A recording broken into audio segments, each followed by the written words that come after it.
கலாத்தியர் 4வது அதிகாரம் 5வது வசனம். கலாத்தியர் 4வது அதிகாரம் 5வது வசனம், பக்கம் 260. காலம் நிறைவேறின போது ஸ்திரீனிடத்தில் பிறந்தவரும் நியாயப்பிரமாணத்திற்கு கீழானவருமாகிய தம்முடைய குமாரனை தேவன் அனுப்பினார். காலம் நிறைவேறின போது, எந்த காலம் நிறைவேறினது?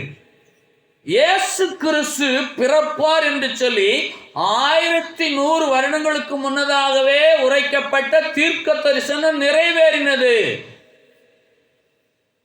இயேசு பிறப்பதற்கு முன்னதாக 1100 ஆண்டுகளுக்கு முன்னதாகவே அவருடைய பிறப்பின் தீர்க்க தரிசனம் அறிவிக்கப்பட்டது. ஆகவே இயேசு பிறந்த போது அந்த தீர்க்க தரிசனம் நிறைவேறினது. அதுதான் காலம் நிறைவேறின போது. காலம் நிறைவேறின போது காலமும் இரண்டாக பிரிக்கப்பட்டது. இயேசு கிறிஸ்து பிறந்த போது காலம் நிறைவேறினது. காலம் நிறைவேறின போது காலம் இரண்டாக பிரிக்கப்பட்டது. கிறிஸ்துவுக்கு முன், கிறிஸ்துவுக்கு பின் என்று சொல்லி சரித்திரம் வகுக்கப்பட்டது இயேசு பிறந்தபடியினாலே.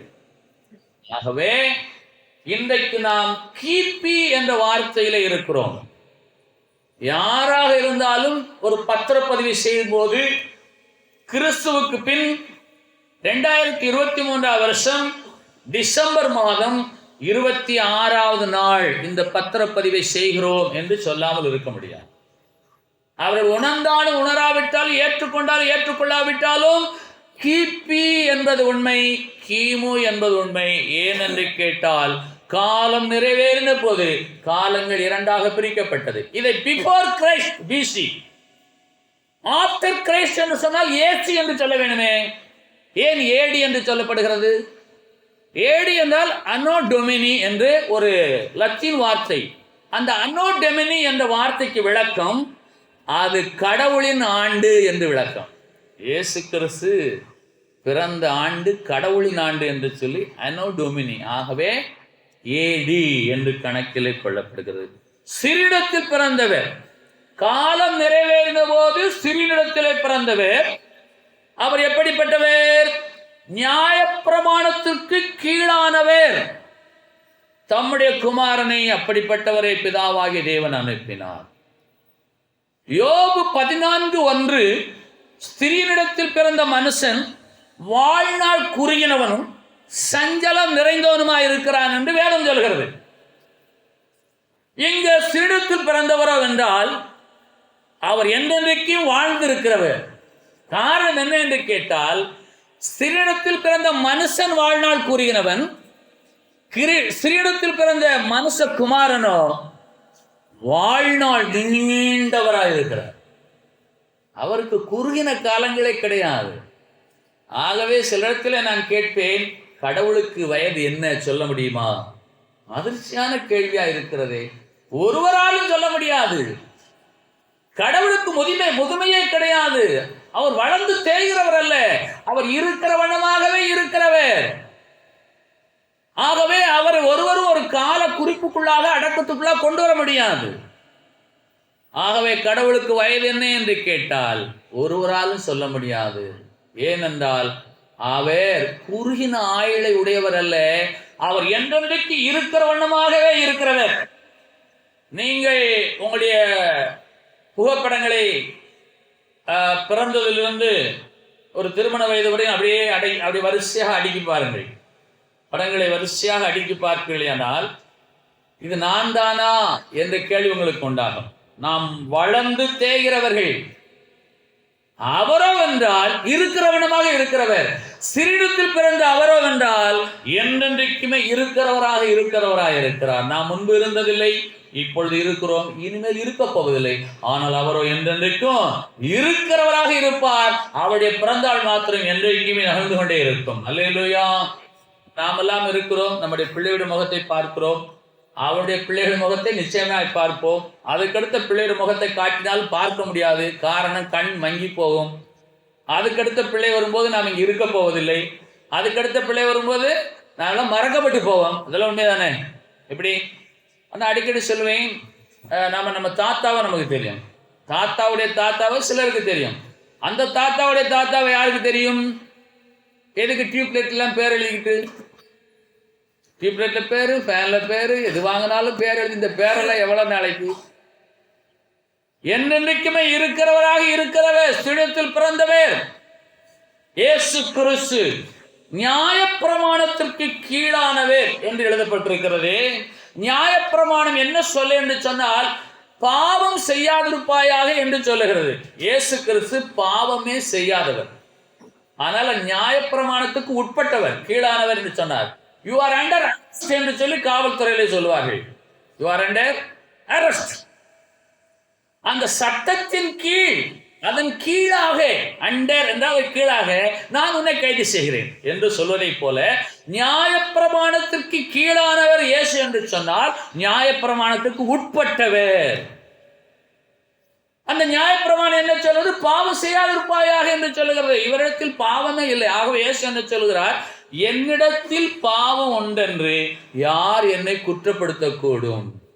வீட்டில் சிலரும் சொல்லுவோம், என் பேர்ல எதுவும் குறை சொல்லுங்க பார்ப்போம், நான் நல்லா தானே செஞ்சுட்டு இருக்கேன், தைரியமா சொல்லுவோம் இல்லையா? நியாயப்பிரமாணத்திற்கு கீழானவர். இன்றைக்கும் இந்த தேசத்திலே நியாயப்பிரமாணங்களுக்கு உட்பட்டுத்தான் நாம் வாழ்ந்து கொண்டிருக்கிறோம். பெண்ணின் திருமண வயது 18, ஆணின் திருமண வயது 21. இவர்களுக்கு ஒரு மகப்பேறு வந்தால் நியாயப்பிரமாண வேலை செய்யும், கைது செய்யப்படுவார்கள். தெரியுமா? அப்ப சட்டங்கள், பிரமாணங்கள், கற்பனைகள், கட்டளைகள், நியமங்கள், விதிகள் எல்லாமே ஒரே பொருளை குறிக்கிறதா இருக்கிறது. அவர் நியாயப்பிரமாணம் என்றால் என்ன, கற்பனை என்றால் என்ன, கட்டளை என்றால் என்ன, நியமம் என்றால் என்ன என்று கேள்வியை கேட்டால் ஒரே பதில் சட்டம். அல்லேலூயா. விதி, விதிக்கு உட்பட்டவர். அவர் தம்முடைய பிதாவாகிய தேவனாலே அனுப்பப்பட்டவர். 1 யோவான் 3வது அதிகாரம் 4வது வசனம், பாவம் செய்கிற எவனும் நியாயப்பிரமாணத்தை மீறுகிறான், நியாயப்பிரமாணத்தை மீறுகிறதே பாவம். 5வது வசனம், அவர் நம்முடைய பாவங்களை சுமந்து தீர்க்க வெளிப்பட்டார் என்று அறிவீர்கள், அவரிடத்தில் பாவம் இல்லை, அனுப்பப்பட்ட அவர் வெளிப்பட்டார். அவர் எதற்காக வெளிப்பட்டார்? நம்முடைய பாவங்களை சுமந்து தீர்க்க வெளிப்பட்டார். காரணம் என்ன என்று கேட்டால், அவர் நியாயப்பிரமாணத்துக்கு உட்பட்ட பாவம் இல்லாத பரிசுத்தர். பாவத்திற்கு பரிகாரமாக சிந்தப்படுகிற ரத்தம் குற்றமற்றதா இருக்க வேண்டும், அது பாவமற்றதா இருக்க வேண்டும், அது பழுதற்றதா இருக்க வேண்டும். அவர் இயேசு, அவர் தமது ஜனங்களின் பாவங்களை நீக்கி ரட்சிக்கிறவே. அவருடைய ரத்தம் ஒரு பரிசுத்த ரத்தம். ஆகவே பாவம் செய்கிற எவனுமே நியாயப்பிரமாணத்தை மீறுகிறவன், நியாயப்பிரமாணத்தை மீறுகிறதை பாவம். அவன் நம்முடைய பாவங்களை சுமந்து தீர்க்கும்படியாக வெளிப்பட்ட இயேசு, அவரிடத்தில் பாவம் இல்லை. அல்லேலூயா. இயேசுவிடத்திலே பாவம் இல்லை. தொடர்ந்து 1 யோவான் 3:8 சொல்லுகிறது, பாவம் செய்கிறவன் பிசாசினால் உண்டாயிருக்கிறான், ஏனெனில் பிசாசானவன் ஆதி முதல் பாவம் செய்கிறவனாயிருக்கிறான். பிசாசனுடைய கிரியைகளை அழிக்கும்படிக்கே தேவனுடைய குமாரன் வெளிப்பட்டார். அல்லேலூயா. இவன் போக்கே சரியில்லை, கொஞ்சம் ஜோம் பண்ணுங்க இவனுக்கு. அல்லேலூயா. நடவடிக்கை சரியில்லை. இவனுடைய போக்கு பிசாசின் கிரியையாய் தெரிகிறது. பிசாசின் கிரியைகளை அழிக்கும்படிக்க குமாரனாகிய இயேசு அனுப்பப்பட்டார், அவர் வெளிப்பட்டார். அவர் இன்றைக்கும் நம்மோடு கூட வாழ்கிறவராயிருக்கிறார். காலம் நிறைவேறின போது ஸ்திரீடத்தில் பிறந்த இயேசு நியாயப்பிரமாணத்துக்கு கீழ்ப்பட்டவர், உட்பட்டவர்.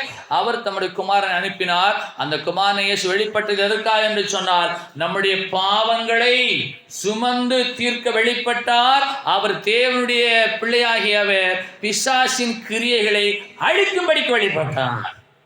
கலாத்தியர் 5வது அதிகாரம் 18வது வசனம், ஆவியினால் நடத்தப்படுவீர்களானால் நீங்கள் நியாயப்பிரமாணத்திற்கு கீழ்ப்பட்டவர்கள் அல்ல. ஆவியினால் நடத்தப்படுவீர்களேயானால் நீங்கள் நியாயப்பிரமாணத்துக்கு உட்பட்டவர்கள் அல்ல. நியாயப்பிரமாணத்தின் பாவம் கீழ்ப்பட்டவர்கள் அல்ல. அந்த நியாயப்பிரமாணம் உங்களை பாதிக்காது. இப்ப இயேசு கிறிஸ்து ஆவியினாலே பிறந்தவர், ஆவியினாலே நடத்தப்பட்டவர், ஆவியினாலே எடுத்துக்கொள்ளப்பட்டவர். அவர் இன்றைக்கு ஆவியாய் வாசம் பண்ணுகிறார். அவர் வாழ்க்கையில முழுக்க முழுக்க பரிசுத்த ஆவியின் ஆளுகை அதிகமாக இருந்தது. ஆகவே அவர் நியாயப்பிரமாணத்திற்கு கீழானவராய் உட்பட்டவராய் இருக்க காரணம் என்ன என்று கேட்டால், அவர் ஆவியினாலே பிறந்தவர், ஆவியினாலே நடத்தப்பட்டவர். அப்படிப்பட்ட தேவனாகிய கர்த்தர் அவர் பரிசுத்தராய் வாழ்ந்தார். காரணம், அவர் பாவமற்ற, பழுதற்ற, குற்றமற்ற பக்காட்டுக்குட்டியாகிய இயேசு. 1 தீமோத்தேயு 3:16 பக்கம் 287 புதிய ஏற்பாட்டிலே 1 தீமோத்தேயு 3:16. அன்றியும் தேவ பக்திக்குரிய ரகசியமானது யாவரும் ஒப்புக்கொள்ளுகிறபடியே மகா மேன்மையானது, மேன்மை உள்ளது. இயேசுடைய பிறப்பு தேவ பக்திக்குரிய ரகசியம். அறிந்து கொள்ளுங்கள். மிஸ்ட்ரி ஆஃப் பக்திக்கு என்ன சொல்றது? Godliness. Jesus Christ born is mystery of godliness. Mystery என்றால் ரகசியம். அது தேவ பக்திக்குரிய ரகசியம். ஆகவே தேவ பக்தியுடைய யோசேப்பு என்ன செய்தார் தெரியுமா? மரியாள் தனக்கு நியமிக்கப்பட்டிருக்கையிலே அவர்கள் கூடி வரும் முன்னதாகவே மரியாள் கர்ப்பவதியான என்று கேள்விப்பட்ட உடனே அவளை அவமானப்படுத்த மனதில்லாமல் ரகசியமாய் தள்ளிவிட யோசனையாயிருந்தார். அப்பொழுது angel of God appearance before him, ஒரு தேவதூதன் தோன்றினார். மரியாளை நீ தள்ளிவிடாதே, அது பரிசுத்தம் உள்ளது என்று கேட்டால் இது தேவனுடைய ரகசியம், தேவ பக்திக்குரிய ரகசியம். இதை நான் எப்படி ஏற்றுக்கொள்ள முடியும் என்று சொன்னால், ஏற்றுக்கொள்ளாவிட்டால் உங்களுக்கு தான் நஷ்டம், ஏற்றுக்கொண்டால் உங்களுக்கு ஆசீர்வாதம். நான் அடிக்கடி சொல்லுவேன், ரோமர் 3:3 சொல்லுகிறது, சிலர் விசுவாசித்தால் என்ன, விசுவாசியாமல் போனாலும் என்ன, அவருடைய அவிசுவாசம் தேவனுடைய உண்மையை அவமாக்குமோ? நீங்க இதை எழுதி வச்சுக்கோங்க. சிலர் விசுவாசித்தால் என்ன, விசுவாசியாமல் போனாலும் என்ன, அவருடைய அவிசுவாசம் தேவனுடைய உண்மையை அவமாக்குமோ? உண்மை உண்மைதான். அப்ப இயேசு கிறிஸ்து அவருடைய பிறப்பு, அவர் அனுப்பப்பட்டது, அவர் வெளிப்பட்டது, பாவங்களை சுமந்து தீர்த்தார் என்பது, அவர் பிசாசின் கிரியைகளை அழிக்கிறார் என்பது, இதெல்லாம் எப்படி என்று ஒரு கேள்வியை கேட்டால் அது அப்படித்தான். அது ஆகும் என்று விசுவாசித்தால் அது அப்படியே ஆகும். ஆகவேதான் இது என்னது? தேவ பக்திக்குரிய ரகசியம். யாவரும் ஒப்புக்கொள்கிறபடியே மகா மேன்மை உள்ளது. தேவன் மாமிசத்தில் வெளிப்பட்டார். இந்த வாக்கியம் ரொம்ப முக்கியமான வாக்கியம். தேவன் மாமிசத்தில் வெளிப்பட்டார். தேவன் அனுப்பினார். அவர் நியாயப்பிரமாணத்துக்கு கீழானவராய் இங்கே அனுப்பப்பட்டார். தேவன் மாமிசத்தில் வெளிப்பட்டார். ஃபாதர், சன், ஹோலி ஸ்பிரிட் ஆங்கிலத்தில். தேவனாகிய கர்த்தரே மகனாக வந்தார். தேவனாகிய கர்த்தர், தேவனே குமாரனாய் வெளிப்பட்டார், அனுப்பப்பட்டார். அவர் தேவனுடைய குமாரன் அல்ல, அவர் தேவகுமாரன். கவனிக்கணும். அவர் சன் ஆஃப் காட் அல்ல, காடே சன்னாக வந்தார். அவர் சன் ஆஃப் காட் என்றால் மதர் எங்கே என்ற ஒரு கேள்வி வரும். அவர் பரிசுத்த ஆவியினால் உட்பவித்தவர். அவர் தேவனே குமாரனாய் வெளிப்பட்டார் என்ற இந்த ரகசியமானது தேவ பக்திக்குரியது. இதை போய் யாராலும் கேள்வி கேட்டாங்கன்னா விளக்கம் சொல்ல முடியாது. பிதாவே குமாரனாய் வெளிப்பட்டார். அவர் எப்படி வெளிப்பட்டார்? மாமிசத்தில் வெளிப்பட்டார். அந்த மாமிசத்தில் வெளிப்பட்ட அவர் ஆவியிலே நீதி உள்ளவர் என்று விளங்கப்பட்டார். ஏன்? அவர் ஆவியினாலே பிறந்தவர், ஆவியினாலே உற்பவித்தவர், ஆவியினாலே பிறந்தவர், மாமிசத்தில் வெளிப்பட்டவர், அனுப்பப்பட்டவர், வெளிப்பட்டவர். அவர் இப்போது விளங்கப்படுகிறார். எப்படி விளங்கப்படுகிறார்? ஆவியிலே நீதி உள்ளவர் என்று விளங்கப்படுகிறார். சிறு குழந்தையா இருக்குமா அது நடந்திருக்குமா? ஒரு எபிரேயன் முழுமையான அங்கீகாரத்தை பெறக்கூடிய வயது 30 வயது. ஆகினாலும் 30 வயது வரையிலும் இயேசு ஊழியத்துக்கு வராமல் 30 அவர் வந்தார். அப்ப அவர் எப்போது ஆவியில விளங்கப்பட்டார் என்று சொன்னால், ஆவியிலே நீதி உள்ளவர் என்று விளங்கப்பட்டார். தேவன் மாமிசத்தில் வெளிப்பட்டார், ஆவியிலே நீதி உள்ளவர் என்று விளங்கப்பட்டார். இன்றைக்கு நம்ம மத்தியில் அநேக நீதிபதிகளாக இருக்கிறார்கள். எல்லாரும் நீதிபதிகள், நியாயாதிபதிகள், அவர்கள் சட்டத்தின்படி தீர்ப்பு செய்கிற நீதிபதிகள். ஆனா அவர்கள் மாம்சத்திலே தான் நீதிபதிகள், ஆவியிலே நீதி உள்ளவர்களா? கொஞ்சம் கஷ்டமா இருக்கும். நான் மாம்சத்திலே நீதிமானை போல காணப்படுவேன். இவர் ஊழியர், இவர் நல்லவர், இவர் அற்புதமானவர், பேரெல்லாம் நல்லா இருக்கும். ஆவியிலே நீதிமானாய் நான் விளங்கப்படுவேனா? அனுப்பப்பட்ட இயேசு அவர் வெளிப்பட்டார். வெளிப்பட்ட இயேசு ஆவியிலே நீதியுள்ளவராய் விளங்கப்பட்டார் என்று சொன்னால், அவரை சுற்றி இருக்கிற ஜனங்கள் மத்தியிலே வாழ்ந்த வாழ்க்கை, அவருடைய நடைமுறைகள், அவருடைய கிரியைகள் எல்லாமே ஆவிக்குரியதா இருந்தது. ஆகவே ஆவியினால் நடக்கப்படுவீர்களே, ஆனால் நீங்கள் நியாயப்பிரமாணத்துக்கு கீழ்ப்பட்டவர்கள் அல்ல, நியாயப்பிரமாணத்துக்கு உட்பட்டவர்கள். அல்லேலூயா. அப்ப இயேசு கிறிஸ்து மாம்சத்தில் வெளிப்பட்டார், ஆனால் அவர் என்ன செய்தார்? ஆவியிலே நீதியுள்ளவராய் விளங்கப்பட்டார். அப்படித்தான் வசனம் சொல்லுகிறது. 1 தீமோத்தேயு 3:16 கடைசி பகுதி. ஆகவே இந்த அநேகர் பரிசுத்தவான்களை போல நீதிமான்களை போல அடிச்சு பேசுவாங்க. ஆனா அவங்க ஆவியில நீதி இருக்கிறதா என்று சொன்னால் அது கேள்விக்குரிய. ஆகவே புறத்தோட்டத்தில் அநேக நீதிமான்கள் இருக்கிறார்கள், அநேக நியாயாதிபதிகள் இருக்கிறார்கள், அநேக நீதிபதிகள் இருக்கிறார்கள். நீதி அரசர் என்று சொல்லுகிறார்கள். யார் நீதி அரசர்? இவர்களெல்லாம் பணத்திற்காக சாய்ந்து போகிறவர்கள், விலை போகிறவர்கள், லஞ்சம் வாங்குகிறவர்கள். இயேசு வந்தால் தம்மைத்தாமே கொடுத்தார். யாரிடத்தில் அவர் அடிபணியவே இல்லை. அவர் நினைத்திருந்தால் யூதேயா, சமாரியா, தெக்கப்போலியா, கலிலேயா எல்லாவற்றையும் தன்னுடைய பேரில் பத்திரம் எடுத்திருக்கலாம். செஞ்சார் அவரு. இங்க உட்காந்துக்கிட்டு மெட்ராஸ்ல இடம் வாங்கி போடுறாங்க, இங்க உட்காந்துட்டு லண்டன்ல இடம் வாங்கி. யார் வீட்டு காசுல வாங்குறாங்க? இவர் நீதி அரசரா? இவர் நீதிபதியா? இவருடைய ஆவியில உண்மை இருக்கிறதா? அவர் ஆவியில நீதி இருக்கிறதா? அரசியல் பேசவில்லை, கவனித்து பாருங்கள். இயேசு கிறிஸ்து மாம்சத்தில் வெளிப்பட்டார், ஆனால் அவர் ஆவியிலே நீதி உள்ளவராய் விளங்கப்பட்டார் என்று சொன்னால், என்னுடைய ஆவியிலே நான் எவ்வளவு ஒழுக்கமாக இருக்கேன் என்பதை நான் நிதானித்து பார்க்க வேணும் இந்த கிறிஸ்துமஸ் நாளிலே. இல்லையா?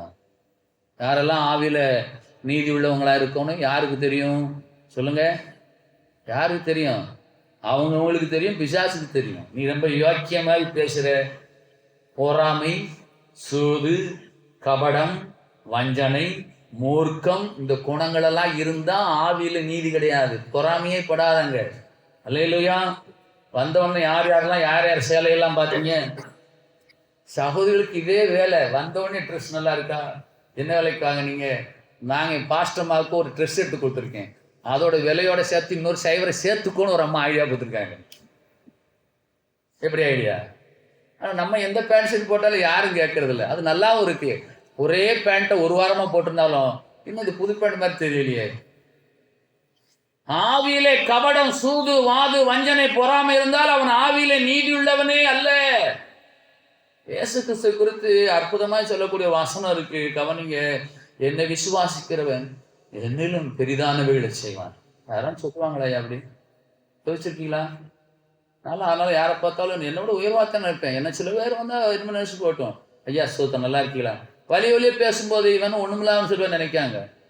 எனக்குரிய ஆசீர்வாதத்தை கர்த்தர் கொடுத்துருவாரு. இயேசு அனுப்பப்பட்டவர், வெளிப்பட்டவர், விளங்கப்பட்டவர். ஆனால் அவர் ஆவியில நீதி உள்ளவராய் வாழ்ந்தார். அவருடைய ஆவியை பெற்றிருக்கிற நான் நீதி உள்ளவனாய் வாழ்ந்தால் அவரை போல நானும் பாவமற்றவனாய் வாழ முடியும். அதுக்குத்தான் இந்த சத்தியம். அல்லேலூயா. அதனால கிறிஸ்துமஸ் செய்தி எடுக்கிறது ரொம்ப கஷ்டம். இந்த விடிய உட்காந்து தேடி நான் இயேசுகிட்ட கேட்டு வாங்கிட்டு அவங்களுக்கு சொல்லிக்கிட்டு இருக்கேன். கிறிஸ்துமஸ் கொண்டாடலாம், சாப்பிடலாம், உடுத்தலாம், சந்தோஷமா இருக்கலாம். ஒரு நாள் கவர்மெண்ட் லீவு, எல்லாம் சந்தோஷமா இருக்கலாம். ஆவியிலே நீதி உள்ளவர்களாய் நான் விளங்கப்பட வேண்டும் என்பதற்காக இந்த வேத வசனங்களை கர்த்தர் என் கண்களுக்கு முன்பாக வைக்கிறார்.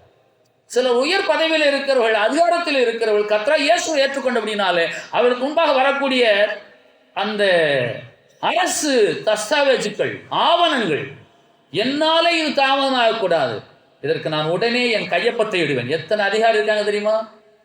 இருக்காங்க. காரணம் அவர் ஆவியிலே நீதி உள்ளவர்.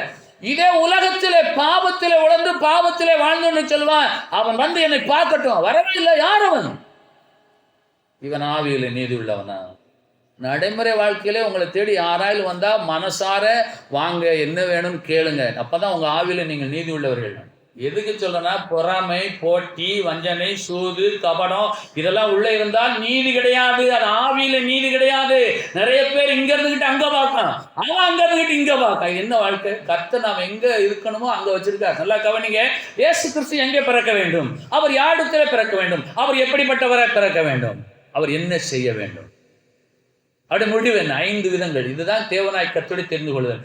நீங்களும் நானும் இந்த ஊர்ல தான் பிறக்கணும், இந்த தாய் தப்புங்க பிறக்கணும், ஊன் ஒச்சம் குருடு செவிடு இல்லாம வாழணும், நம்ம இவ்வளவுதான் படிக்கணும், இந்த வேலையெல்லாம் இருக்கணும், இப்படித்தான் நம்ம வாழ்க்கை முடியணும் என்று சொல்லி உலக தோற்றத்துக்கு முன்னதாகவே தேவனாய் கர்த்தர் முன்குறித்து வைத்திருக்கிறார் என்பதே ஆவிக்குரிய வியாக்கியானமாயிருக்கு. கைத்துக்கெல்லாம் சொல்லாமா? அவரிடத்துல மிகவும் பணிவாய் அன்பா சொல்லுகிறேன், நீங்களாம் நல்லா இருக்கீங்க. நல்லா கவனிங்க. வடநாட்டுக்கெல்லாம் போனீங்கன்னா நம்ம நிலவு ரொம்ப மோசம். அதனால ஒவ்வொரு நிமிஷம் சொல்லுங்க, இயேசுவே நீர் நல்லா வச்சிருக்கீரு, நமக்கு சோத்திரம். இந்த ஊர்லயே நான் இருந்து உமக்கு சாட்சியாக வாழ்ந்தா போகணும். நீங்க டவுனுக்கு போனீங்கன்னா நிறைய பாவம் பண்ண வேண்டியது. நீங்க செய்யற தொழிலை பொறுத்து பாவம் செய்ய வேண்டிய கட்டாயம் இருக்கும். ஒருவங்க நீதிபதியா இருந்தாங்கன்னா பாவம் செய்யாம இருக்கவே முடியாது. நீதித்துறையில வேலை செய்யற யாரா இருந்தாலும் நீதியாய் வாழ்வது கஷ்டம். ஒரு ஆசிரியர் பணியில இருக்கிற ஒரு தியாகியாய் வாழ முடியும். கவனிக்கீங்களா?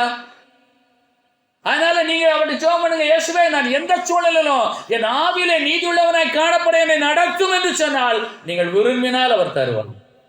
கேட்கறதே கிடையாது. என்ன சொல்றது? நான் எப்படியாலும் 2024 கிறிஸ்துமஸ்க்கு வரும்போது கார்ல தான் சர்ச்சுக்கு வரணும், ஆண்டவரே பார்த்துக்கு வரும், இவ்வளவு லேட் பண்ணது பொறுத்துட்டேன், இனிமே பொறுக்க முடியாது. இது என்ன நீதி? கைகால பலனா கொடுத்திருக்கிறாரு, அது பெரிய நீதி அல்லவா? கண்ணு குருடாகாம இருக்கு, அது நீதி அல்லவா? கைகால்கள் பலனா இருந்து கண்ணு குருடாகாம ஆரோக்கியமா மனை பிள்ளைகளோடு இருப்ப நல்லதல்லவா? நான் மதுரையில் இறையல் குள்ள வேலை செய்யல, 2 பிளைண்டு. நான் பாடுறது கேட்டு அவர் வந்துட்டாரு. அவர் ஃப்ளூட் வாசிப்பாரு. நீங்க பாடிட்ட கிட்டார் வாசிங்க, நான் ஃப்ளூட் வாசிக்க ரொம்ப க்ளோஸ் ஆகிட்டாரு.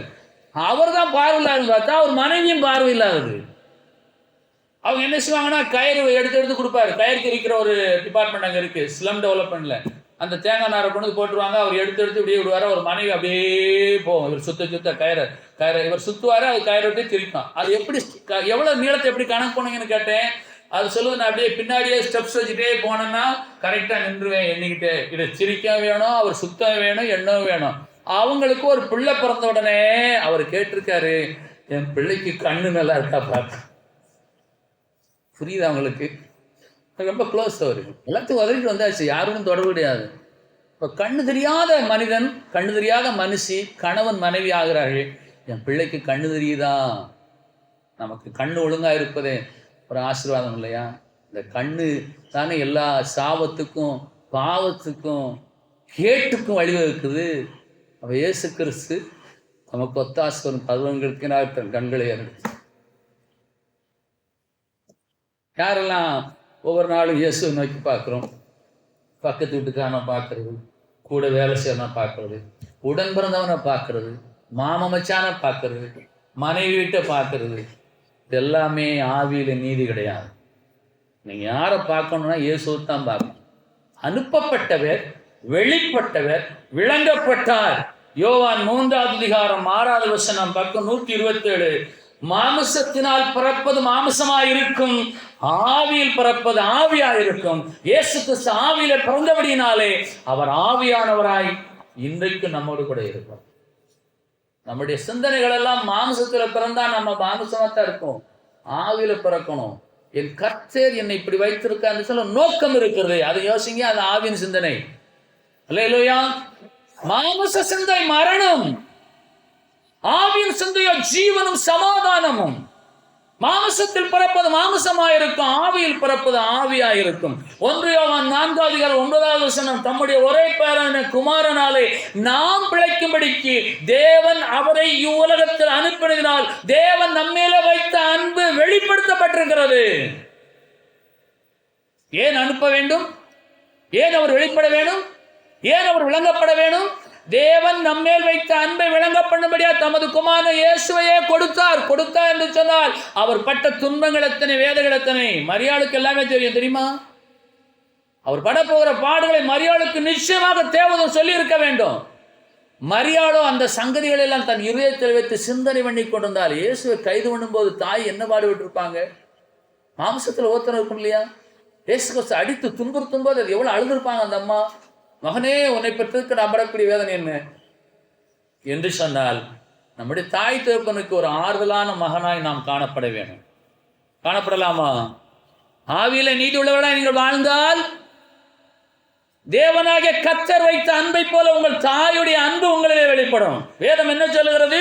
இவ்வுலகத்திலே அவர் அனுப்பினதினாலே தேவனாகிய கர்த்தர் நம்மேலே வைத்த அன்பு வெளிப்பட்டது. ஆகவே அவர் எப்படி அன்பை வெளிப்படுத்தினார்? தம்முடைய குமாரனாகிய இயேசுவை சாக கொடுத்தார், இறக்க கொடுத்தார், கொல்ல கொடுத்தார், அடிக்க கொடுத்தார், பலியாக கொடுத்தார். இன்னைக்கு நாம் என்ன கொடுக்கிறோம்? ஒன்றுமே கொடுக்கறது இல்லையே. கொடுக்கமா? அல்லேலூயா. அதனால இயேசு அனுப்பப்பட்டார், அவர் வெளிப்பட்டார், விளங்கப்பட்டார். அவர் எப்படி வெளிப்பட்டார் என்று சொன்னால் அன்பை வெளிப்படுத்தும்படியாக வெளிப்பட்டார். அல்லேலூயா. அதற்கு ஒரு முக்கியமான இடம் என்ன என்று கேட்டால், ஒரு ஊருக்குள்ளே போவார், அவர் வரக்கூடாதுன்னு சொல்லி கல்லறிவாங்க. அதே ஊர் தான் லாசர் இறந்துருப்பாரு. அப்போ அந்த ஊருக்கு வாங்க, லாசர் இறந்தாச்சு பார்க்க போகணும்னு சொல்லுவார். இப்போ தானே நம்ம கல்லறிஞ்சு கொள்ளணுன்னாங்க, மறுபடியும் போறீரு அப்படிம்பாங்க. இல்லை, இதுதான் அவருடைய தன்மை. புரியுமங்களுக்கு? மறந்துடுவார் எல்லாத்தையும். அப்ப லாசருவே வெளியே வா என்று சொன்ன உடனே அவன் அங்கிருந்து வெளியே வந்த உடனே ஊருக்கான அத்தனை பேர் அவர் காலம் வந்துடுவாங்க. அவர் மேல வைத்த அன்பு வெளிப்பட்டது. அவர் அனுப்புனதுனாலதான் இது நடந்தது. இது நடந்ததுனாலதான் அன்பு வெளிப்பட்டது. புரியுமா? அதனால நம்முடைய வாழ்க்கையில அவருடைய அன்பு வெளிப்பட்டு கொண்டே இருக்கிறது. நல்லா கவனிங்க. எங்கெல்லாம் நம்ம சிக்கல் இருக்கோமோ அங்கெல்லாம் அவர் விடுவிக்கிறாரு. எப்பதான் பலவீனப்பட அப்படி பலப்படுத்துறாரு. அதான் அவருடைய அன்பு வெளிப்படுகிறது. இயேசு என்ற ஒரு உன்னத குமாரன் கொடுக்கப்படவில்லை என்று சொன்னார். அவருடைய அன்பை நாம் ருசிக்கவே முடியாது. இயேசுவின் மூலமாகத்தான் பிதாவாகிய தேவனுடைய அன்பை நாம் ருசிக்கிறவர்களாக இருக்கிறோம். ரோமர் 1:18 சத்தியத்தை அநியாயத்தினாலே அடக்கி வைக்கிற மனுஷனுடைய எல்லாவித அவபக்திக்கும் அநியாயத்துக்கும் விரோதமாய் தேவ கோபம் வானத்திலிருந்து வெளிப்பட்டிருக்கிறது என்று வேதம் சொல்லுது. அன்பான தேவன், அதே வேளையில் அவர் நீதியான நியாயாதிபதி. தெரியுமா உங்களுக்கு? அவர் அன்பு கடவுள், அதே வேளையில் அவர் நீதி கடவுள். அநியாயத்தினால சத்தியத்தை அடக்கி வைக்கிற யார் மேலும் தேவ கோபம் ஊற்றப்படும்படிக்கு அவர் வானத்திலிருந்து வெளிப்பட்டவர். இன்றைக்கு சத்தியம் என்ன பேசப்படுகிறது? ஆசீர்வாதங்களே பேசப்படுகிறது. சீர்திருத்தத்துக்கு இடமே இல்லை. கடிந்து சொன்ன ஜனங்கள் கோபிப்பார்கள். எனக்கு வரக்கூடிய காணிக்க தசமாகும் என்னை விட்டு போய்விடும். நான் வறுமையில் இருக்க விருப்பமில்லை. Polished messages, balanced messages, prosperity messages, cool words. சத்தியத்தை அநியாயத்தினால் அடக்கி வைக்கிற மனுஷனுடைய எல்லாவது அவபக்திக்கும் இந்த பிறப்பானது தேவ பக்திக்குரிய ரகசியமாக இருக்கிறது. அந்த பக்தியை இழந்தே இவர் அவபக்தி. இந்த அவபக்திக்கும் அவன் செய்யக்கூடிய அநியாயத்துக்கு விரோதமாய் தேவ கோபம் இயேசுவின் மூலமாய் வானத்திலிருந்து வெளிப்படுத்தப்பட்டிருக்கிறது. அல்லேலூயா. அதனால பிரசங்கம் பண்றவங்க கரெக்டா பிரசங்கம் பண்ணணும். பிரசங்கம் ரொம்ப கஷ்டம். அவ்வளவு ஈஸியெல்லாம் பிரசங்கம் பண்ண முடியாது. இதை கேட்டாங்கன்னா ஹைலி லிட்ரல் இருந்து அவன் பைபிள் காலேஜ் லெக்சர்ஸ் வரைக்கும் ஒரு 7 ஜனம் வரைக்கும் புரியணும் அந்த பிரசங்கம். அப்படி தேடணும். அதான் அவங்கள சில பேர் சொல்லுவாங்க, அவர்கள் டீச்சிங்ல ரொம்ப ஹையஸ்டா இருக்கும். ஹையஸ்டா இருந்தா லோவஸ்டா இருக்கணும். யார் பேசுறது? ஹையஸ்டா இருக்கணும் பேசுனா லோவஸ்ட் யாரும் பார்க்கறது. இயேசு வந்தது 7 ஜனங்களுக்காகத்தான் வந்தார். இவன் எப்போ பார்த்தாலும் டிவியில் இங்கிலீஷ்லேயே பேசிட்டு இருக்கான். ஒரு சேரிக்கு போய் ஒரு ஜெபம் கூட பண்ண மாட்டான். தேவ கோபம் வானத்தும் வெளிப்படுத்தப்பட்டிருக்கிறது. அவபக்திக்கும் அநியாயத்துக்கும் விரோதமாய் அவர் வந்திருக்கிறார். அன்பு கடவுள், அதே வேளையில் அவர் நீதி கடவுள். மறந்து போகாதிருப்போமாக. எனக்கு கொடுக்கப்பட்டிருக்கிற வேலையை நான் சரியா செய்யவில்லை என்று சொன்னால் தேவ கோபம் என்னிலே வரும். நான் யாரை பார்த்து கொண்டிருக்கிறேன்? அப்ப சில பேர் என்ன சொல்ல, விசுவாசிகளுக்கு பாலிசாவே பேசுங்க. விசுவாசிகளை படைஞ்சு பேசுறாங்க. டீச்சிங் பாஸ்டர்ஸ் மீட்டிங்ல விசுவாசிகளை ரொம்ப தாக்கி பேசுறாங்க. தாக்கி எதுக்கு பேசணும்? வசனத்துக்கு சொன்னா கேட்க, கேட்காட்டா போறேன், கேட்டா ஆசீர்வாதம், கேட்காட்டா வாதம். புரியுமா உங்களுக்கு? தமிழை பார்த்தீங்களா? ஆசீர் எடுத்தாச்சுன்னா வாதம், ஆசீர்வாதம், வாதம். ஆசீர்வாதம் வேணுமா, வாதம் மட்டும் போதுமா? ஆசீர் போதும். எனக்கு ஆசீரை கூட, என் வீட்டுக்காரனுக்கு வாதத்தை கொடும். சரியா? எனக்கு ஆசீரை கூடும், என் வீட்டுக்காரனுக்கு வாதத்தை கொடும். அவன் மண்ணா போட்டு நான் இன்னொரு கல்யாணத்தை பண்ணி நான் ஆசீர்வாதமாக இருப்பேன். அதாவது ஒரு ஐயா எனக்கு அப்பவே சொன்னார், வானொலியில் சொன்னார், நீங்க சத்தியத்தின்படி பேசணும், ரைட்டு. நீங்கள் இயேசுக்காக பேசுனீங்கன்னா ஜனங்கள் இருக்க மாட்டாங்க, அவங்களுக்கு பிடிக்காது. நீங்கள் இயேசுக்காக பேசுனீங்கன்னா ஜனங்கள் உங்களோட இருக்கவே மாட்டாங்க. கொஞ்சம் பேர் தான் சாருக்கு இருப்பாங்க, சர்ச்சில் டெவலப் ஆகாதியா, இது அப்படி தான் இருப்பீர். ஆனால் ஜனங்களுக்காக பேசினீர்னா இயேசு இருக்க மாட்டார். புரியுதா? ஜனங்களுக்காக பேசுகிறவன், சத்தியத்தை பேசுகிறவனா ஜனங்கள் இருப்பாங்க, போவாங்க. அவன் இருந்தா என்ன, இல்லாட்டான இயேசு என்றைக்கும் இருக்கிறவராக இருக்கிறார். ஆனால் சத்தியத்தை அநியாயத்தினால அடக்கி வைக்கிற மனுஷனுடைய எல்லாவித அவபக்திக்கும் அநியாயத்துக்கு விரோதமாய் தேவ கோபம் வானத்திலிருந்து விடப்பட்டிருக்கிறது. அவர் ஆவியிலே நீதியுள்ள நியாயாதிபதியாகிய இயேசு. அவர் இன்றைக்கு அன்பு கடவுள், நாளைக்கு நியாயாசனத்தில் வீற்றிருக்கையில அவர் நியாயாதிபதியாகிய நீதி கடவுள். செய்யற தப்புக்கெல்லாம் என்ன மன்னிச்சுக்கிட்டே இருக்காரு நினைச்சுக்கிட்டு இருப்போம். அவர் எப்படி தெரியுமா? உங்களுக்கு ஒரு விஷயத்தை சொல்லுகிறேன். இயேசுவின் நாமத்தில் ஜெபங்களும் நல்ல பிதாவே, என்னோட நாமத்தினால் எதை கேட்டாலும் அதை செய்வேன் என்று இயேசு சொன்ன வார்த்தையின்படி இயேசுவின் நாமத்தில் ஜெபங்களும் நல்ல பிதாவே என்று அவர் செஞ்சிருவாரு. என்ன கேட்டாலும் செஞ்சிருவாரு. ஆனா அதுக்குள்ளே வரக்கூடிய பிரதிபலன்கள், அநியாயம், அக்கிரமம், ஏமாத்து, கள்ளத்தனம், கபடெல்லாம் இருக்குல்ல, அதுக்கெல்லாம் அவர் அன்பு கடவுள் அங்கே இல்லை, நியாயாதிபதி அங்கே இருப்பார். அதுக்கு தான் அவர் சொல்றாரு, பக்தி உள்ளவன் பரிசுத்தம் உள்ளவன் இன்னும் பரிசுத்தம் உடையட்டும், அநியாயம் செய்யட்டும் அநியாயம் செய்யட்டும், அவனவன் கிரியைக்கு தக்கதாக நான் நினைக்கும் போல என்னுடனே கூட come back with me. அதனால இதை பேசுகிற நான் யோக்கியனா நான் கேட்பேன். முதல்ல என் கணக்கு தான் கருத்து எழுதுற. 2023 டிசம்பர் 25 பேசினியே, நீதி கடவுள், அன்பு கடவுள், நீ எந்த கடவுளோடு சேர்ந்து இருக்கிறாய். அதனால யாரும் ஏமாற முடியாது, யாரும் தப்பிக்க முடியாது. அது இன்றைக்கு இப்பொழுது நம்ம குடும்பத்தில் வெளிப்பட்டுக் கொண்டிருக்கிறது. வெளிப்பட்டவர் வெளிப்படுத்திக் கொண்டிருக்கிறார், அவர் விளங்கப்பட்டுக் கொண்டிருக்கிறார். அவர் வெளிப்பட்டது எதற்காக? அன்பை வைக்கும்படியாக. அதே தேவன் சத்தியத்தை அநியாயத்தினால் அடைக்குவது யார்? எத்தனை சத்தியம் கேட்டாலும், எத்தனை மெய்யான சத்தியம் கேட்டாலும் அவர் என்டர்டைன்மெண்ட் மாதிரி கேட்டுட்டு மறந்துடுறது. அவங்க மேல தேவ கோபக்கினை வரும்படியாக அவர் வெளிப்பட்டார் வானத்தில் இருந்து. ஆகவே சத்தியத்தை கேட்டால் என்ன செய்யணும்? கீழ்ப்படியணும். என் உள்ளத்தில் இனிமேல் கவனம் வேண்டாம், இயேசுவே பொறாமையே வேண்டாம். இது அதாவது ஆதாமையும் ஏவாளையும் தேவனாய் கர்த்தர் தம்முடைய சர்வ வல்லமையும் மகிமையும் கொடுத்து வைத்திருந்தார். அவர் என்னமெல்லாம் மகிமை இருந்தால் அது ஆதாமிட்ட இருந்தது. இதை பார்த்தோன்னு இந்த லூசிபருக்கு பொறாமை வந்து அவன் வஞ்சிச்சான். அப்போ முதல் எதிரி எதுன்னா பொறாமை. பொறாமையப்படாதங்க, அல்லேலூயா. பொறாமை தான் எலும்புரிக்கு நோய் என்று வேதம் சொல்லுகிறது. ஆகவே நீங்கள் இயேசுகிட்ட போய் சொல்லுங்க, இயேசுவே சத்தியத்தை நான் அதிகமாக கேள்விப்பட்டாலும் எனக்குள்ள பொறாமை போக மாட்டேங்குது. அந்த சத்தியத்தை என் அநியாயத்தினாலும் அக்கிரமத்தினாலும் நான் என்ன செய்கிறேன்? அடக்கி வைக்கிறேன். ஆகவே எனக்குள்ளாக பொறாமை இல்லாத ஒரு இருதயத்தை தாரும் இயேசுவே என்று கேட்க போகிறவர்கள் யார்? ஒரு அல்ல சொல்லுங்க, கேட்கலாமா? 2 கொரிந்தியர் 5ஆம் அதிகாரம் 10வது வசனம். ஏனென்றால் சரீரத்தில் அவனவன் செய்த நன்மைக்காவது தீமைக்காவது தக்க பலனை அடையும்படிக்கு நாம் எல்லாரும் கிறிஸ்துவின் நியாயாசனத்துக்கு முன்பாக வெளிப்பட வேண்டும். வெளிப்பட்டவருக்கு முன்பாக நாம் ஒரு நாளிலே வெளிப்பட வேண்டும். வாசிகள் எல்லாரும் உங்க பைபிள் மட்டும் அந்த வசனம் இல்லையோன்னு நினைக்கிறேன். 2 கொரிந்தியர் 5:10. சரீரத்தில், ஆவியில் அல்ல, சரீரத்தில் அவனவன் செய்த நன்மைக்காவது தீமைக்காவது தக்க பலனை அடையும்படிக்கு நாம் எல்லாரும் கிறிஸ்துவின் நியாயாசனத்துக்கு முன்பாக வெளிப்பட்டே ஆக வேண்டும். ஆகவே ஆவியை அவிப்பது மாமிசம். அதனால மாமிசத்தின் கிரியைகள் வெளியரங்கமா இருக்கிறது. அசுத்தம், காமவிகாரம், பொய், நிறைய ஒரு லிஸ்ட் இருக்கு.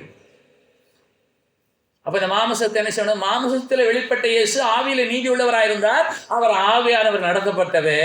அவர் நம்மையில வைத்த அன்பு பெரியது. அவர் மாமிசத்தில் ஒருபோதும் பாவத்திற்கு இடம் கொடுக்காதபடினாலே அவர் எப்போதும் ஆவியில நீதி உள்ளவராயிருந்தார். அவர் அல்ல சொல்லாம, அதான் ரொம்ப முக்கியம். மாமிசம் வந்து ஆவிக்கிறோமா, ஆவி மாமிசத்துக்குற வேலை செய்யும். ஆனா ஜெயிக்க போறது ஆவிதான், நல்லா ஞாபகம் வச்சுக்கோங்க. மாமிசம் நிச்சயமா தோத்து போகும்.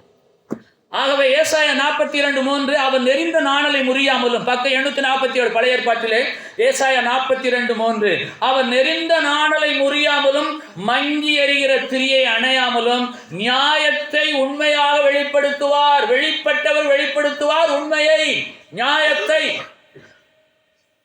மாமிசத்தில் வெளிப்பட்டவர் என்ன செய்ய போகிறார்? நியாயத்தை உண்மையாக வெளிப்படுத்த போகிறார். ஏனென்று கேட்டால் அவர் ஆவியிலே நீதியுள்ள நியாயாதிபதி. அவர் வெளிப்படுத்துவார். நைட்ல படுத்த உடனே நீங்க பண்ண தப்பெல்லாம் உங்களுக்குள்ள கனவா வரும். இதை நான் செஞ்சிருக்கவே கூடாதுல்ல, இது பெரிய பாவமாச்சு, தெரிஞ்சு நான் தைரியமா எப்படி செய்யலாம்? ஆகவே அவனவனுக்குள்ள நியாயாதிபதி அவனுக்குள்ளேயே இருக்கிறார். புரியுமா உங்களுக்கு? அதை மனச்சாட்சின்னு சொல்றாங்க. நீங்க எந்த தப்பு பண்ணாம நிம்மதியாக ஹாயா பாடி சந்தோஷமா தூங்க, உடனே தூங்கிடுவீங்க. ஏதோ தப்பு பண்ண ஆயிரும், வெளிப்பட்டுருமோ, இது எத்தனை நாளைக்கு, என்னைக்கு நான் கம்ப்யூட்டர் போறணும், தூக்கு தண்டனை போட்டுருவாங்களோ, ஆயுள் தண்டனை போட்டுருவாங்களோ, வெளியே வருவனும் வரமாட்டானோ. ஏன்? மாமிசத்தில் அவனவன் சரீரத்தில் செய்த நன்மைக்காவது தீமைக்காவது தக்க பலன் அடையும்படிக்கு நாம் எல்லாரும் கிறிஸ்து நியாயாசனத்துக்கு முன்பாக ஒரு நாளில் வெளிப்பட வேண்டியவர்களாக இருக்கிறோம். அவர் நெறிந்த நாணலை முறிக்காதவர். நெறிந்த நாள் என்று சொன்னால் அது காய்ந்து சருகாய் போய் நெறிந்து இருந்தாலும் அது நொறுக்க மாட்டார், முறிக்க மாட்டார். அது உயிர்ப்பிக்கப்படும்படியான கிருபையுள்ள தேவன். அது உயிர்ப்பிக்கப்பட வேண்டும். நெறிந்த நாளில் முறிக்காதவர். மங்கி எறிகிற திரி, அந்த திரியில இன்னும் கொஞ்ச நேரத்தில் அணைந்து போக போகிறது. ஆனால் அந்த திரி அவர் அணைக்காமல் அதை மீண்டும் எழும்பி பிரகாசிக்க செய்கிற தேவனாகிய கர்த்தர் நியாயத்தை உண்மையாக வெளிப்படுத்துவார். ஏன் நியாயத்தை வெளிப்படுத்துவார் என்று சொல்லிட்டால் என்ன? நியாயத்தை உள்ளதை உள்ளபடியே உண்மையாக வெளிப்படுத்துகிற இயேசு வானத்திலிருந்து வெளிப்பட்டவர். அதனால உங்க ஆவியில நீங்க பிறந்துருங்க. முதல்ல ஆவியில when did you born in spirit? born again இங்கிலீஷ்ல கேள்வி அதான். when did you born again? அதான் ஆவியில பிறக்கிறது மறுபடி பிறப்பு. அது இங்க கிறிஸ்தவ மார்க்கத்தில் மட்டும்தான் இருக்கு. மறுபடி எப்போது பிறந்தீர்கள்? when did you born again? அதுதான் baptism. birth, new birth, born again. மாம்சத்திலே ஆவியிலே. அப்போ நியாயத்தை உண்மையாக வெளிப்படுத்துவார். ஏசாயா 57:12 863 பக்கம், உன் நீதியையும் உன் கிரியைகளையும் நான் வெளிப்படுத்துவேன். கர்த்தர் சொல்லுகிறார் பாருங்க, வெளிப்பட்டவர் வெளிப்படுத்துவேன் என்று சொல்லுகிறார். வெளிப்பட்டவர், விளங்கப்பட்டவர், அனுப்பப்பட்டவர். என்னை பார்த்து கர்த்தர் சொல்லுகிறார், உன் நீதியையும் உன் கிரியைகளையும் நான் வெளிப்படுத்துவேன். அவைகள் சொல்லுங்க, யாரும் வசனத்தை பார்த்துட்டீங்களா? ஐயோ, யூஸ்லெஸ் ஃபெலோ யூ ஆர். வெளிப்படுத்தும் போது அது உனக்கு உதவணுமே, உதவாது. கலாத்தியர் 5:16 கிறிஸ்து இயேசுவினிடத்தில் விருத்த சேதனமும் விருத்த சேதனம் இல்லாமையும் ஒன்றுக்கும் உதவாது. அல்லேலூயா. அன்பினாலே கிரியை செய்கிற விசுவாசமே உதவும். அன்பினாலே கிரியை செய்கிற விசுவாசமே உதவும். அன்பு, கிரியை, விசுவாசம் மூன்று ஒரு நேர்வட்டில் வைக்கப்பட்டிருக்கிறது. ஆகவே தேவனாகிய கர்த்தர் நம்மேல அன்பு கூறும்படியா தமது குமாரனை இயேசுவை அனுப்பினார். அவர் வெளிப்பட்டார். அவர் ஆவியிலே நீதி உள்ளவராக விளங்கப்பட்டார். அவர் ஒரு நாளிலே நமக்கு நம்முடைய கிரியைகளை வெளிப்படுத்துவார். அவர் நீதியுள்ள நியாயாதிபதியாக இருக்கும்போது அவருடைய நியாயசானத்துக்கு முன்பாக சிங்காசனத்துக்கு முன்பாக நாம் வெளிப்பட வேணும். அவர் நீதியையும் கிரியைகளையும் நமக்கு வெளிப்படுத்தும் போது அது உதவத்தக்கதாக நாம் என்ன செய்ய வேண்டும்? அன்பினால் கிரியை செய்கிற விசுவாசத்துடைய விசுவாச பிள்ளைகளாய் வாழ நம்மை நாமே ஒப்பு கொடுப்போமா? எல்லாருமே எழுந்திருப்போம்.